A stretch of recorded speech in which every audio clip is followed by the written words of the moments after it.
ఆత్మ సాధకులందరికీ నమస్కారం అండి. సాధకులారా, మనం ప్రతిరోజు కూడా ప్రాక్టీస్ చేస్తున్న ఆధ్యాత్మిక సాధనలు మాత్రమే సాధనలా, లేక మన జీవితంలో మనం చేసే ప్రతి పని కూడా సాధనలో ఒక భాగమేనా? అలాగే ఈ యొక్క సాధనలు ప్రాక్టీస్ చేయడం వల్ల మనం చేరుకునే చిట్ట చివరి మజిలీ ఏంటి? అసలు సాధన అంటే ఏంటి? మనం స్పిరిచువల్గా కాకుండా మనల్ని కిందకి లాగుతున్న ఈ యొక్క చెడు వ్యసనాలు మనపై ఏ విధంగా ప్రభావం చూపిస్తున్నాయి? అవి ప్రభావం చూపించేందుకు కారణాలు ఏంటి? అలాగే భగవంతుడిని చేరుకోవాలంటే మనల్ని మనం ఏ విధంగా డెవలప్ చేసుకోవాలి? ఇలా రకరకాల సందేహాలు సాధన ప్రాక్టీస్ చేస్తున్న ప్రతి ఒక్క సాధకుడికి ఉన్నాయి. కాబట్టి ఈరోజు వీడియో ద్వారా మీకు ఆ యొక్క సందేహాలకు నా యొక్క సమాధానాన్ని అందించబోతున్నానండి. మొదటగా, మనం ప్రాక్టీస్ చేస్తున్న యోగ సాధన పద్ధతులు మాత్రమే సాధన, లేక మన జీవితంలో మనం చేసే ప్రతి పని కూడా సాధనలో ఒక భాగమేనా అనే విషయాన్ని తెలుసుకునే ప్రయత్నం చేద్దామండి. సాధకులారా, ఎక్కడైతే మన యొక్క మనసుని పూర్తిగా నిమగ్నం చేసి వర్క్ని మొదలు పెడతామో ఆ యొక్క వర్క్ ప్రతిదీ కూడా సాధనలో ఒక భాగమే అవుతుంది. మనం ఏదైనా ఒక వర్క్ చేసేటప్పుడు ఆ యొక్క వర్క్కి సంబంధించిన రకరకాల విషయాల్ని తెలుసుకొని మన యొక్క మనసుతో పూర్తిగా విశ్లేషణ చేయడం మొదలు పెడతాం. విశ్లేషణ చేసిన తర్వాత మనకు ఒక క్లారిటీ వస్తుంది. క్లారిటీ వచ్చిన తర్వాత ఈ యొక్క వర్క్లో నేను పరిపూర్ణమైన స్థాయికి చేరుకోగలను, అధికంగా ధనాన్ని సంపాదించగలను, లేక పెద్దగా పేరుని సంపాదించగలను అనే ఒక ఆలోచన మనకు కలిగిన తర్వాత ఆ యొక్క పనిని చేసేందుకు కావలసిన చాలా రకాల విషయాల్ని మనం సమకూర్చుకుని ఏకాగ్రతతో మనసును నిమగ్నం చేసి ఆ యొక్క పనిపైన మనం దృష్టిని కేంద్రీకృతం చేసి ఆ యొక్క పనిని మొదలు పెడతాం. అప్పుడు ఆ యొక్క పనిలో సక్సెస్ని సాధిస్తాం. ఈ విధంగా చేసే ప్రతి పని కూడా సాధనలో ఒక భాగమే. అయితే ఈ యొక్క సాధన అనేది మనం భౌతికపరమైన జీవితంలో చేస్తున్నాం. కానీ ప్రతిరోజు ఉదయాన్నే మనం చేసే ఈ యొక్క ఆధ్యాత్మికమైన సాధనలు మాత్రం మనల్ని స్పిరిచువల్గా భగవంతుడి యొక్క తత్వాన్ని తెలుసుకునే విధంగా మనల్ని ముందుకు తీసుకెళ్ళడం జరుగుతుంది. కాబట్టి సాధన అంటే ఎక్కడైతే మనసుని పూర్తిగా నిమగ్నం చేసి ఏకాగ్రతతో సంకల్పంతో మనం ప్రయత్నం చేస్తామో అలా చేసే ప్రతి పని కూడా సాధనే. అది మనం చేసే చెడు వ్యసనాలైనా లేక మంచి పనులైనా, ఇలా రకరకాలు ఏ పనులైనా సరే సాధనలో ఒక భాగమే అవుతుంది. ఉదాహరణకి, ఒక తాగుబోతు ప్రతిరోజు ఉదయాన్నే ఏదైనా ఒక వర్క్ చేసి సాయంత్రానికల్లా తను ఒక 90 వేయాలని మనసులో ఒక బలమైన సంకల్పాన్ని ఏర్పరచుకుంటాడు. ఆ యొక్క సంకల్పాన్ని ఏర్పరచుకొని దానికి అనుగుణంగా వర్క్ని స్టార్ట్ చేయడం మొదలు పెడతాడు. వర్క్ని స్టార్ట్ చేసి దానికి సంబంధించిన అమౌంట్ని సంపాదించి సాయంత్రానికల్లా ఒక బీడ్ కొనే షాప్కి వెళ్ళి అక్కడ బీడ్ కొని తను ఒక ప్రదేశానికి వెళ్ళి మనస్ఫూర్తిగా ఆ యొక్క మద్యాన్ని సేవించి ఆనందానికి గురవుతాడు. అక్కడ తను ఎంతో ఆనందాన్ని పొంది మరలా ఇంటికి చేరుకుంటాడు. అంటే అది కూడా సాధనలో ఒక భాగమే కదా. అలాగే అధికంగా జూదానికి అలవాటు పడి ఉంటారు. వారు ఈ యొక్క జూదంలో ఎక్కువ శాతం అమౌంట్ని కోల్పోయినా సరే మరలా బయట నుంచి అమౌంట్ని తీసుకొని వచ్చి పూర్తిగా ఆ యొక్క జూదంలో పెట్టి మరలా అమౌంట్ని కోల్పోతారు. కానీ అక్కడ వారు ఆ యొక్క జూదం ఆడుతున్నప్పుడు చాలా తొందరగా వస్తున్న ఆ యొక్క అమౌంట్ని చూసి ఆ యొక్క జూదానికి ఆకర్షితులై మనసుతో ఖచ్చితంగా ఈ యొక్క జూదంలో నేను గెలుస్తాను అని మనసు పెడితే వాళ్ళకి ఒక రకమైన మోటివేషన్ ఇస్తూ ఉంటుంది. ఆ మోటివేషన్ ద్వారా వాడు నిజంగా గెలుస్తాడేమో అని బెట్టింగ్ వేస్తాడు. కొంతవరకు అమౌంట్ని గెలుచుకోగానే మళ్ళీ అమౌంట్ వేసి ఉన్నదంతా పోగొట్టుకుంటాడు. ఇలా రకరకాలుగా మనం చేస్తున్న ప్రతి పనిలో కూడా మనసుని పూర్తిగా కేంద్రీకృతం చేస్తున్నాం. చేసే ప్రతి పనిలో కూడా మనసు మూలమవుతుంది.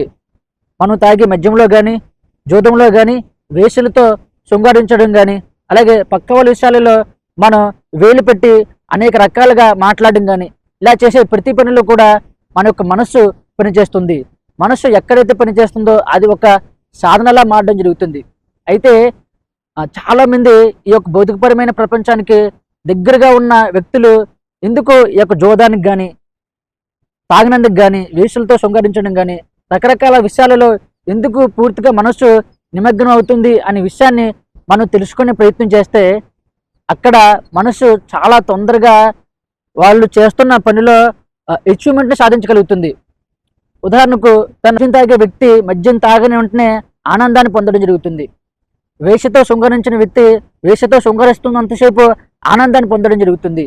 అలాగే జూదంలో ఆడుతున్న వ్యక్తి జూదంలో తొందరగా అమౌంట్ రాగానే ఆ యొక్క అమౌంట్తో రకరకాల పనులు చేసి అక్కడ ఆనందాన్ని సంపాదించడం జరుగుతుంది. కానీ అది తాత్కాలికమైన ఆనందం మాత్రమే. మనసు తొందరగా ఏదైతే మనకు ఆనందాన్ని తీసుకొని వస్తుందో అటువైపుగా మనల్ని తీసుకొని వెళ్తుంది. అందుకనే మనం ఈ యొక్క జోదానికని, వేషలకు అలవాటు పడడమని, మద్యపానాన్ని సేవించడమని, రకరకాల విషయాలలో కలగజేసుకోవడం అని మనసు మనకు సహకరించడం జరుగుతుంది. అయితే ఆధ్యాత్మిక మార్గంలో ఎందుకు మనసు మనల్ని తొందరగా దగ్గర చేయట్లేదు అనే క్వశ్చన్ కూడా ఇక్కడ మనకు వస్తుంది. ఎందుకు మనసు మనకు సహకరించట్లేదంటే ఈ యొక్క ఆధ్యాత్మిక మార్గం అనేది చాలా లాంగ్ ప్రాసెస్. కొన్ని జన్మల పాటు ఈ యొక్క ప్రాసెస్ అనేది జరుగుతూ ఉంటుంది. ఇప్పటికే మనం సాధన చేసి ఇందులో ఆనందాన్ని పొందడం జరగదు. మన యొక్క శరీరంలో ఉండే అనేక రకాల కర్మలు పూర్తిగా దగ్ధం అవ్వాలి. అలాగే ఇంతకు ముందు జన్మలో మనం తీసుకువచ్చిన కర్మల యొక్క శాతం ఈ జన్మలో మనపై ప్రభావం చూపిస్తూ ఉంటాయి వాసనల రూపంలో. ఆ యొక్క వాసనలు పూర్తిగా మన నుండి దూరం అవ్వాలి. అప్పుడే మనం ఈ యొక్క ఆధ్యాత్మిక మార్గంలో శాశ్వతమైన ఆనందాన్ని పొందడం జరుగుతుంది. ఆ యొక్క ఆనందం పొందడం అనేది బాగా లైట్ ప్రాసెస్ కదా. అందువల్ల మనసు అనేది ఈ యొక్క ఆధ్యాత్మిక మార్గం వైపుగా మనల్ని పోనివ్వదు. అందుకే చెడు వాసనాల వైపుగా మనసు పోనిస్తుంది. ఆ రకమైన సాధనల్ని మనతో ప్రాక్టీస్ చేస్తుంది. కాబట్టి మనం ఈ యొక్క చెడు వ్యసనాలకి బానిస ఉన్నందుకు కారణం మనం తొందరగా అందులో విజయాన్ని సాధించడమే. స్పిరిచువల్గా మనకు ఇందులో ఆనందం అనేది చాలా లేట్గా వస్తుంది. అందువల్లే ఇందులో మనం తొందరగా ముందుకు వెళ్ళేందుకు కానీ మనసు సహకరించలేకపోవడం కానీ కారణం. కాబట్టి మనసు ఇలా మనపైన ప్రభావం చూపించడం జరుగుతుంది. కాబట్టి సాధకులారా, మనం చేసే ప్రతి పనిలో కూడా మనసుని ఎంతవరకు కేంద్రీకృతం చేస్తున్నాం అనే విషయాన్ని మనం తెలుసుకోవాలి. అయితే సాధకులారా, మనం సాధన చేసేటప్పుడు భగవంతుని చేరుకునివ్వకుండా ఈ యొక్క వ్యసనాలు ఇవన్నీ మనపైన ప్రభావం చూపిస్తున్నాయనే విషయాన్ని తెలుసుకున్నాం కదా. ఈ యొక్క వ్యసనాలు మనపై ఎందుకు అధికంగా ప్రభావం చూపిస్తున్నాయి అనే విషయాన్ని మనం అర్థం చేసుకుంటే మన యొక్క ఇంద్రియాల యొక్క బలహీనత, ఇంద్రియాలు పదే మనపైన అధికంగా ప్రభావం చూపించడం వల్ల మనం ఈ యొక్క వ్యసనాలకి బానిసలు అవుతున్నాం. కాబట్టి మనం భగవంతుని చేరుకోవాలంటే ఇంద్రియ నిగ్రహాన్ని ఏర్పరచుకోవాలి. ఈ యొక్క ఇంద్రియ నిగ్రహం అనేది మనకు ఎలా ఏర్పడుతుందండి అంటే, ప్రతిరోజు కూడా మనం హఠయోగకు సంబంధించిన అనేక రకాల ఎక్సర్సైజెస్ ఉంటాయి. ఆ యొక్క ఎక్సర్సైజులని ప్రాక్టీస్ చేయాలి. ప్రాక్టీస్ చేయడం ద్వారా మీ యొక్క శరీరం అనేది బాగా బలోపేతం అవుతుంది. అలాగే కొన్ని ప్రాణాయామ టెక్నిక్స్ ఉంటాయి. ఆ యొక్క ప్రాణాయామ టెక్నిక్స్ని మనం ప్రతిరోజు కూడా ప్రాక్టీస్ చేయడం వల్ల ఏమవుతుందంటే, మన యొక్క శరీరంలో ఉండే కర్మకు సంబంధించిన చాలా విషయాలు కరిగిపోవడం జరుగుతుంది. ఇంతకు ముందు జన్మలో మనం చేసిన కర్మ యొక్క ఫలితం ఈ జన్మలో వాసనల ప్రకారంగా మనపై ప్రభావం చూస్తున్నాయి కదా. ఆ యొక్క వాసనలు అనేవి నెమ్మదిగా కరిగి భగవంతుడి యొక్క తత్వాన్ని తెలుసుకునే వైపుగా మనసు పరుగులు తీయడం మొదలు పెడుతుంది. అలాగే ప్రతిరోజు కూడా మీరు ఏ ఒక్క భగవంతుని అయితే ఇష్టపడుతున్నారో ఆ యొక్క భగవంతుడి యొక్క నామాన్ని తెలుసుకోండి. మీరు సాధన తీసుకున్న గురువుని ప్రతిరోజు కూడా తెలుసుకోవడం మొదలు పెట్టాలి. అప్పుడు మనసుకి అది అలవాటు అవ్వడం మొదలవుతుంది. ఎప్పుడైతే ఈ యొక్క విషయాలు అలవాటు అవుతుందో అప్పుడు మనసు ఈ యొక్క స్పిరిచువల్ వైపుగా వెళ్ళడం మొదలు పెడుతుంది. ఆ యొక్క విషయాన్ని పదే మనసుకు అలవాటు చేయాలి. మనసు ఒక అద్దం లాంటిది. ఈ యొక్క అద్దంలో మనం దేన్ని అయితే చూపిస్తామో అదే మరలా మనకు చూపిస్తుంది. కాబట్టి పదే మీరు ఆ యొక్క భగవంతుడిని, మీరు సాధన తీసుకున్న గురువుని తెలుసుకోవడం వల్ల ఆ సాధనకు సంబంధించిన విషయాలని, ఆ యొక్క భగవంతుడి యొక్క తత్వాన్ని మీకు తెలిసే విధంగా మీకు ఆ యొక్క మనసు చూపించడం జరుగుతుంది. కాబట్టి ఇటువంటి ప్రయత్నాలు మనం మొదలు పెట్టాలి. అయితే మనం చేరుకునే చిట్టు చివరి మజిలీ ఏంటి అని ప్రతి ఒక్కరికి కూడా సందేహం ఉంటుంది. చూడండి సాధకులారా, మనం చేరుకునే చిట్టు చివరి మజిలీ ఆత్మశాంతి. ఈ యొక్క ఆత్మశాంతే మనం చేరుకునే చిట్టు చివరి మజిలీ. ఆత్మకి శాంతి ఎప్పుడు కలుగుతుంది అంటే, ఈ యొక్క ఆత్మ అనేది పరమాత్మ యొక్క తత్వాన్ని తెలుసుకున్నప్పుడు, ఆ యొక్క పరమాత్మే నేను పరమాత్మ నుండి వేరుపడ్డాను అనే విషయాన్ని తెలుసుకుని, నేను కూడా పరమాత్మనే అనే విషయాన్ని ఆత్మ ఎప్పుడైతే తెలుసుకుంటుందో అప్పుడు ఆత్మ పూర్తిగా శాంతిని కలిగి ఉంటుంది. అలా ఆత్మ శాంతిని కలిగి ఉండాలంటే మనస్సు శాంతిని కలిగి ఉండాలి. మనస్సు శాంతిని కలిగి ఉండాలంటే ఇంద్రియాల యొక్క ప్రభావం మనపై నుంచి చాలా వరకు పూర్తిగా తగ్గిపోవాలి. ఇంద్రియాల యొక్క ప్రభావం తగ్గేందుకే మనం ప్రతిరోజు ప్రాక్టీస్ చేసే హఠయోగ, రాజయోగ, క్రియాయోగ, మంత్ర సాధన, ఇలా రకరకాల సాధనా పద్ధతులు మనపైన ప్రభావం చూపించి ఇంద్రియాల యొక్క ప్రభావాన్ని పూర్తిగా తగ్గించి భగవంతుడి వైపుగా మనల్ని తీసుకెళ్లే ప్రయత్నం చేస్తాయి. కాబట్టి మనం చేరుకునే చిట్ట చివరి మజిలీ ఆత్మశాంతి, భగవంతుడిని దర్శించడం. అదే మనకి శాంతినిస్తుంది.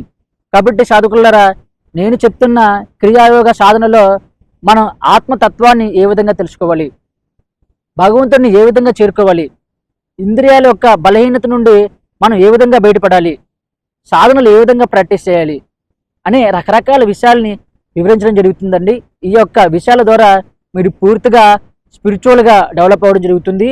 మీపై పడే మానసికమైన ఒత్తిడి, శారీరకమైన ఒత్తిడి, అలాగే వ్యసనాలు అనేవి మీకు అలవాటు ఉంటే వాటి నుండి బయటపడడం, ఇలా రకరకాల ప్రాబ్లం నుంచి బయటపడి మీరు మనశ్శాంతిని పొందడం జరుగుతుంది. మనశ్శాంతి ద్వారా ఆత్మశాంతిని పొందడం జరుగుతుంది. తద్వారా భగవంతుని దర్శించడం జరుగుతుంది. కాబట్టి ఈ యొక్క అవకాశాన్ని ఉపయోగించుకుంటారని మనస్ఫూర్తిగా కోరుకుంటున్నాను.